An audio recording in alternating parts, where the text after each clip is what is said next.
So, season 1 has come to an end. Our first season here at Nebraska under head coach Wilbur Fischer. We have finished the year at 7-6, just recently beating the Central Michigan Chippewas, the champions of the MAC, in the Quick Lane Bowl. So we are victorious there and improve our record to above 500. And now it is time to jump into the offseason, the real juicy part of every dynasty. We're going to be doing recruiting and figuring out what our recruiting class is going to look like here for season 1. But before we do that, we do have to go over some other things. First one being the players who are leaving. As you can see here, they are sorted by overall. Some pretty decent names here. We did convince Garrett Nelson to come back. He was going to leave to be like a 7th round draft pick, so we convinced him to come back by telling him that he would probably improve his draft status, which is probably true. So he's going to be coming back for his senior season. But a lot of our defense is going to be leaving, so we're going to have a lot of new starters on the defensive side of the ball next year. Jojo Daman, who I believe I've been corrected that it's actually pronounced Doman, which is what I thought it was at first, but then I saw his Twitter at was like the Dominator, but I guess it's actually the Dominator, which makes no sense. I thought it was a pun. I guess it's not. But anyway, he's not going to be on the team anymore because he is leaving. He is a senior. Obviously, of course, Deontay Williams Sr. is also leaving. Markel Dismuke also leaving. Will Honus, our middle linebacker. Ben Stilley, Cam Taylor-Britt, Damon Daniels, Feldarius Payne. A lot of defensive starters are leaving our team, and the rest of these guys are obviously just scrolling through. Well, on offense, it's only a couple of guys. Austin Allen, Travis Vokalek, our top 2 tight ends.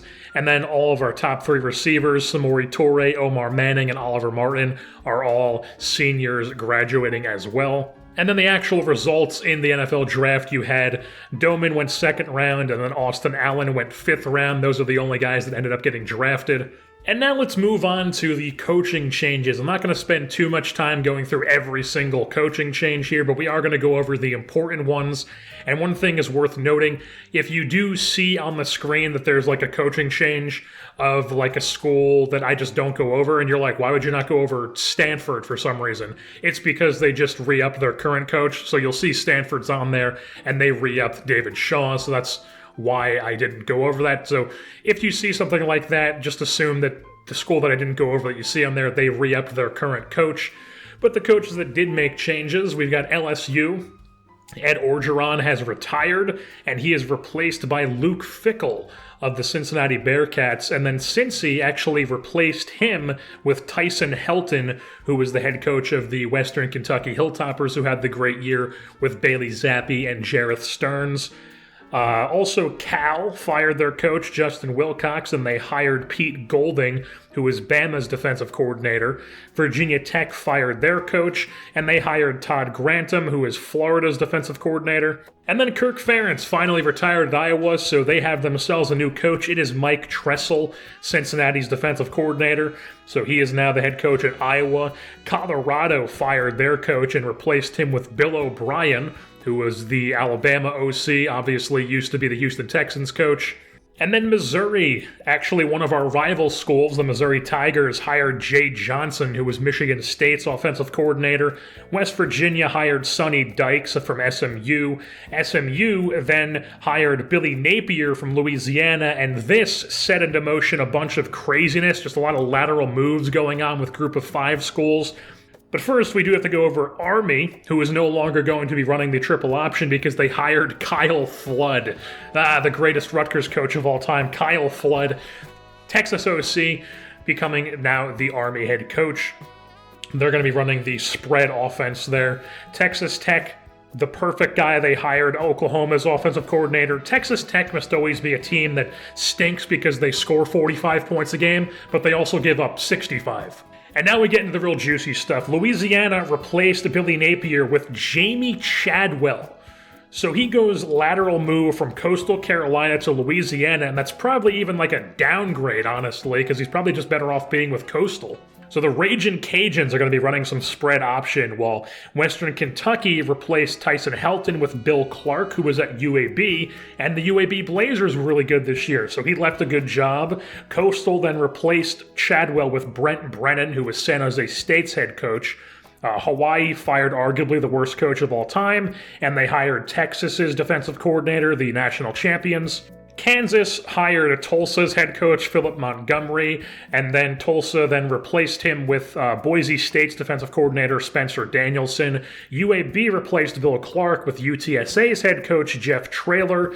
Duke fired, extreme air quotes here, known quarterback guru, David Cutcliffe, and they hired Utah's defensive coordinator instead.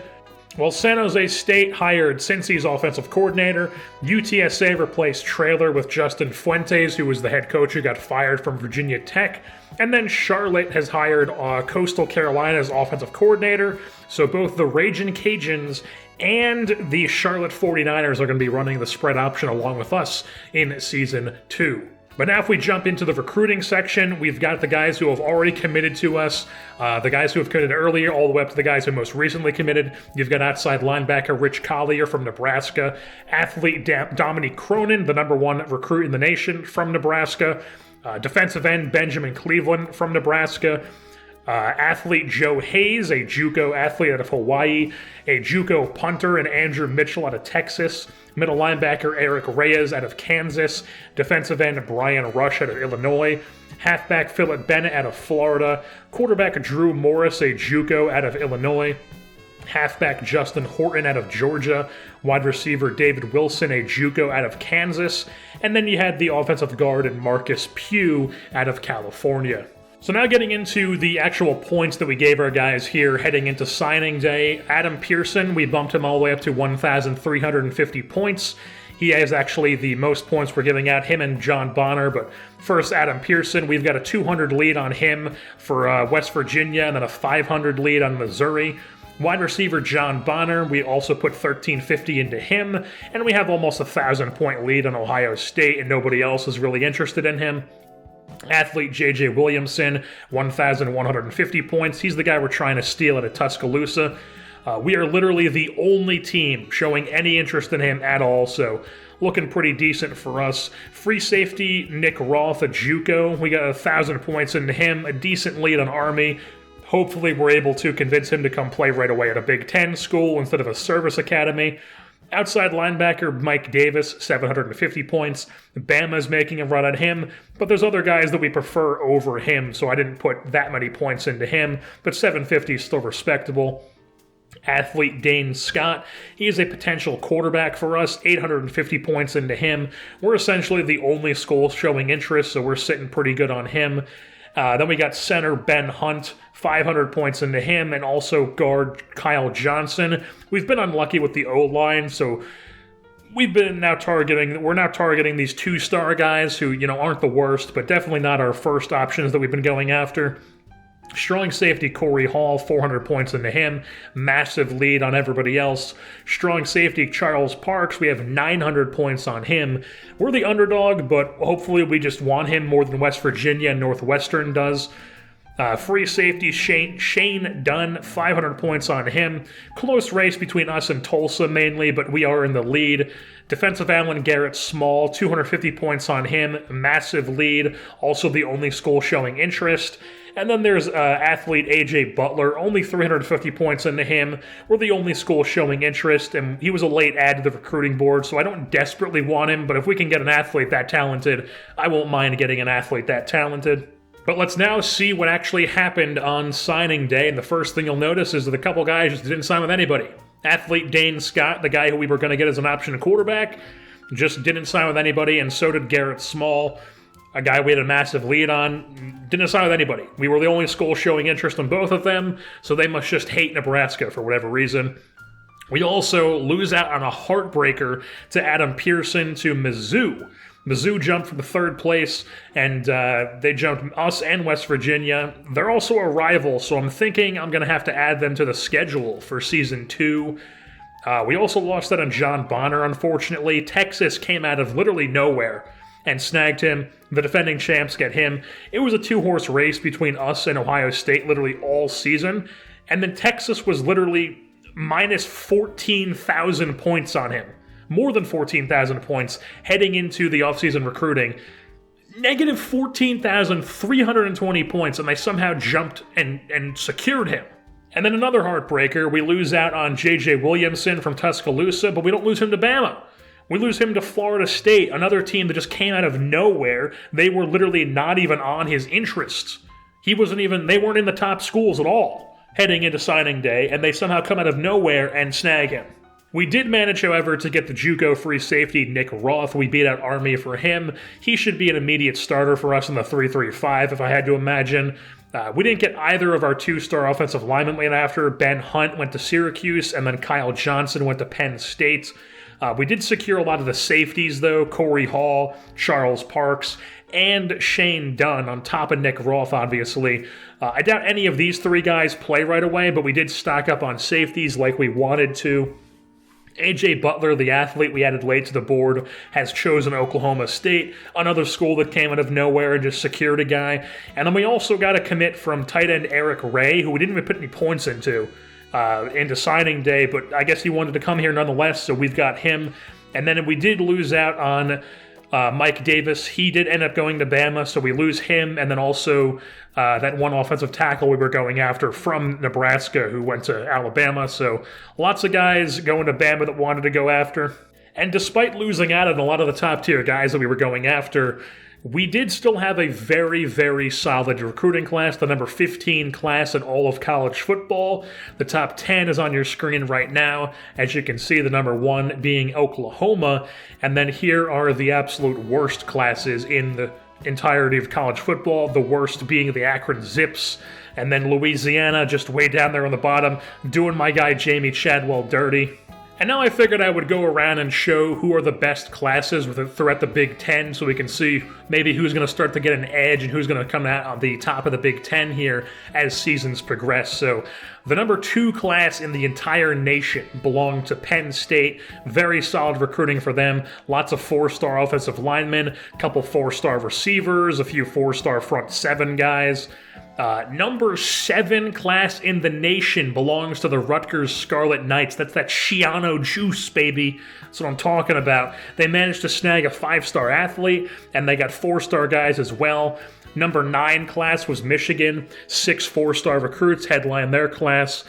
16 was Wisconsin. They were 1 class behind us. They also got 6 4-star recruits. 25 was Ohio State. Seems like they didn't have as much depth as the other Big Ten teams, but they did get 2 5-star athletes, but they also got quite a few 1-stars, a lot more 1-stars than any program at that level should be getting. Iowa was 42. They only had 3 4-stars. 2 of them were running backs, though, and then they had a ton of 3-stars. 48th class was Purdue, very similar to Iowa's class.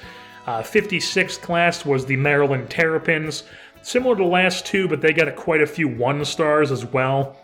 And then we dropped down into the 60s with 61 with Northwestern. They did manage to snag a 4-star quarterback and halfback, though. And then 62, 1 point below Northwestern. So Northwestern did win the recruiting battle of Illinois. Only managed to get 1 4-star, though, and it's a center. So probably not the class they really wanted to get there. 69th was Minnesota. They got more 4-stars than Illini, but they got a lot more 1-stars as well. 73 was Indiana, not a single 4-star recruit. I mean, that's got to be the worst class in the Big Ten, but you would think that's the worst class in the Big Ten, but somehow the Michigan State Spartans had the 79th class in all of college football. Coming off a 12-2 season, didn't land a single 4-star recruit. How is that even possible? Their best ranked recruit is just a bunch of 3-star offensive linemen. So we'll see if, next year if they get a bad recruiting class again, they might start falling off here and getting back to like what Michigan State was when I was growing up, where it was like, Michigan State was just a slaughter every year. Our head coach, Wilbur Fischer, actually has leveled up as well, and we are now at level 9 for him. So a second point is going to be going into the opener, so we get more recruiting points to kick off Season 2.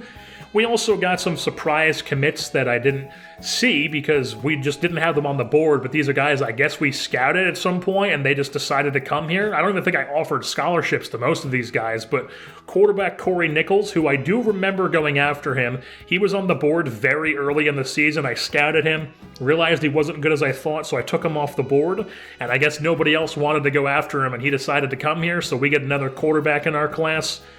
We also got 3 defensive ends, Tyler Johnson, Kevin Tremblay, and Bubba Hayford. Apparently I had all these guys at 100% scouting, but I don't remember going after any of them. I don't remember any of these guys' names, but, it can never hurt to have depth, especially at the defensive line.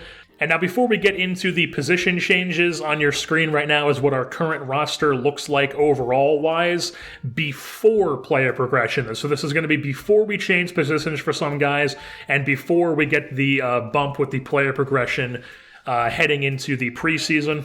So our quarterback room has a lot of similar arms, guys who can all run the option. They're all pretty speedy. We like Smothers at 1, obviously. Harburg, very solid number 2 backup to have.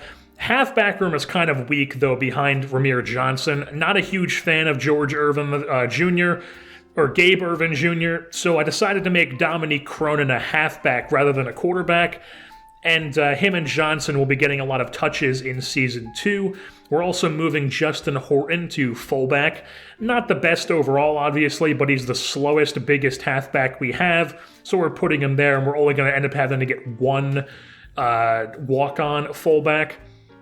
Well, we also could have made Joe Hayes, the athlete from Hawaii, a quarterback or a running back. His best position is free safety, and we've already got plenty of guys there now who could play, and he'd just be basically in the same bunch as them. So instead I made him a cornerback where he's immediately one of the top 2 guys along with returning starter Quentin Newsome. We're also moving one of our lower tier corners to free safety where he jumps from a 68 to a 74 and we get some depth at the safety position that way. While our defensive tackles are looking a little thin depth-wise, since we have both Rush and Cleveland at defensive end now, I would like to get them into the actual, getting some reps. So we moved Ty Robinson to defensive tackle. He's 6'6", 305, so he should be plenty fine there. And he also improves 1 overall point, so that's his new home in the middle, but we are going to be messing with some formation subs, so there are going to be some formations where we have a more beefier defensive line, and it's like him, Rodgers, and Buckley, rather than Rush and Cleveland, who are more speed rusher guys. But now on the screen, you will see how our guys improved, just, running through some of them quickly. We got Nelson up to a 91 overall, Ty Robinson's an 84, Johnson and Smothers are both 80 overalls. Luke Reimer, who was our new middle linebacker, has jumped 5 points to an 84. We also didn't have to make any cuts because we're still under the 70-man limit, so nobody got cut from the roster. And then if we take a look at who we're redshirting a lot of guys. A lot of the new freshmen coming in. First one, quarterback Corey Nichols, going to the red shirts. He's going to be skipping out on his freshman year and keeping his freshman eligibility, obviously. Halfback Philip Bennett also getting redshirted. Tight end Eric Ray, the surprise commit. Offensive guard Marcus Pugh, he's getting redshirted. Defensive end Kevin Tremblay and Bubba Hayford. Obviously, this makes the defensive end side pretty thin, but we can always burn a red shirt on these guys if we need them to play because of injury. If not, we just get them another year of development and more time to be in the program because these guys are not Big Ten quality players right now. Same deal with the linebackers we've recruited. Outside linebacker Rich Collier getting redshirted, and then so is middle linebacker Eric Reyes. And then all 3 of those safeties that I mentioned, Shane Dunn, Corey Hall, and Charles Parks are all being redshirted. And then we're also redshirting our punter. We recruited Andrew Mitchell. He's a sophomore right now. And our punter from last year is now a senior, so we're just going to be redshirting Mitchell and ensuring that we have Mitchell starting for all the years he's here, and then we just let the guy who punted last season punt again, and then we won't have to worry about recruiting a punter for the next 4 seasons. So now if we take a look at the depth chart, obviously Logan Smothers is back at QB1. We've got Harburg, who is now his backup. On the running back, you'll see that Cronin is second on the depth chart, but we've made some changes in formation subs there as well. So him and Johnson will be on the field about the same amount this year. Plus, Dominique Cronin is going to be returning kicks and punts. We have 3 new top guys at wide receiver in David Wilson, the JUCO receiver, Xavier Betts, and then Brody Belt, who returned kicks and punts last year. But we're also going to be getting some of Sean Hardy II, Amonte Brown, and Will Nixon getting some run at receiver as well. With formation subs, especially Hardy, because I like that he's tall and pretty fast. On defense, we've got a bunch of new faces. Freshman DNs Brian Rush and Benjamin Cleveland will both be starting. Ty Robinson obviously starting at DT. We've mixed in some, like I said, some formations where he's going to be moving to the outside, and some of our DTs are going to be playing with him on the line as well. We got Jamari Butler, who takes over at one of the outside linebacker spots. He's taking over for where Feldarius Payne was last season. The other, of course, being Garrett Nelson. And then the middle linebacker is Luke Reimer, who will take over for Will Honus. In the secondary, the only returning face for starters is Quentin Newsome, who is now cornerback 1, while Joe Hayes is cornerback 2. And then the two best safeties on the roster are JUCO transfer Nick Roth and then Miles Farmer, who's going to be taking over for where JoJo Doman played last season. So now we're into the preseason, and as far as our schedule here for Season 2, we're going to kick things off with a really rough game at Texas, at the defending champs. Then we're playing our rival game, one of our rivalry games against Missouri, see if we'll play Adam Pearson against us. And then it's conference play at Maryland. Then we have a bye. Then we have an out-of-conference versus Tulane. Then another bye. And then it's back in a conference play with at Penn State versus Ohio State versus Purdue, at Wisconsin versus Minnesota, at Illinois versus Northwestern, and then at Iowa in our big rivalry game to end the season. So in preseason, obviously, there's recruiting as well, and some of the guys going on the board here to start Season 2. Before we do that, we have to go over some other stuff like the pipelines. They remain Nebraska, Florida, and Georgia. We are once again at risk of losing Florida and Georgia. Not that I'm too concerned about that, but that is the state of affairs we are in. The offense only needs one center, while the defense needs one outside linebacker and two cornerbacks, so I feel like we can easily get that done. The number one recruit in the country is not interested in us this year like it was last year with Cronin, but the number 15 and 17 prospects are interested, but not very interested. They're like 6th and 7th for us. Halfback Kellen Phillips from Pleasant Hill, California, who wants to stay close to home, as you can see by his top schools, but we'll add him to the board nonetheless. Also, athlete Zach Jacobs has a 7th. Probably won't get him, but he's on the list as well.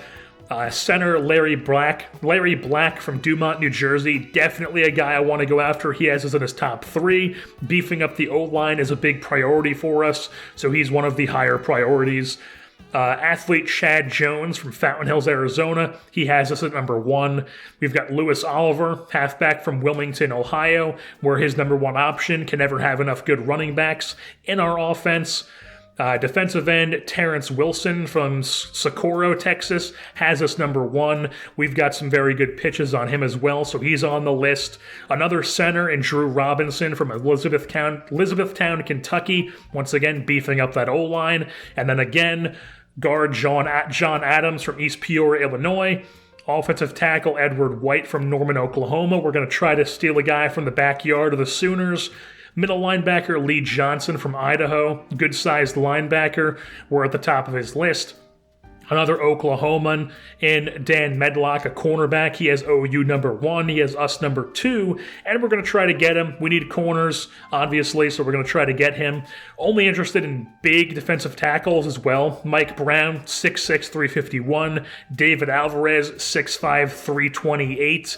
And then the rest of our board in preseason looks like this. We got lots of linebackers, lots of D linemen, a few corners on there as well. The main focuses this season for us, aside from the immediate needs bodies-wise, like center and linebacker and corner, is just O-line and linebackers. We want to ensure we're keeping those positions very strong, especially offensive line, run-blocking focused guys. Halfbacks are always nice to have as well, since we are an option team. Would like to get at least one running back in this class. Not a huge priority, though, with how young our current halfback room is. So now we're going to go around and take a look at some of the preseason stuff just around the world of college football. Start things off with the first-team All-Americans. Just some highlights on there. You got Peyton Thorne, Michigan State's quarterback. You got Breece Hall, last year's Heisman winner. Of course, he's on there. Brock Bowers, he was on the freshman team and the All-American team on his freshman year last season. Jareth Stearns from Western Kentucky is back for another year. Bailey Zappi is not, though. He was a senior. Our guy Ty Robinson is on there as well. Kane Medrano from UCLA, I believe he won the Best Linebacker award last year. And then as far as the second team goes, you got Casey Thompson, Trevion Henderson, Isaiah Spiller from Texas A&M, David Bell from Purdue. A lot of names you would expect to be on these lists are on there. Zion Hill, defensive end from Louisiana, is on there. Beanie Bishop from Western Kentucky. I believe he was first-team All-American last season. We also got Jaquan McMillan from ECU at cornerback, so two, smaller schools there on the second-team All-American representing the cornerbacks. And then you got Brandon Joseph at free safety from Northwestern, without a doubt their best player. As far as the Heisman watch goes, you've got Casey Thompson, Breece Hall, Isaiah Spiller, Trevion Henderson, Peyton Thorne, just lots of big names on there. The preseason Heisman watch isn't really indicative of anything other than these guys have high overalls. And now we're going to move on to the top 25 here. It's just going to be scrolling by, but the main teams you need to be looking out for there. The top 10, you got Florida, Oklahoma, Texas, Iowa State, Alabama, Michigan, Arizona State, Utah, Michigan State, USC, Cincinnati's at 14, UCLA's at 17. Oregon State's at 20. They had a very good running back last year. He was a senior, though, so we'll see if they're still good. And then you have North Carolina closing out at number 25, while it has us ranked at the 46th spot on the preseason polls. And now that'll wrap things up here for the offseason and preseason, as we are now getting ready to take on the Texas Longhorns to kick off our season. The defending champs, they beat ISU in the Natty last season. They've got the preseason Heisman frontrunner in Casey Thompson. Hell of a way to start the season. So with that being said, I've been your host, Jersey Born, and I am saying goodbye.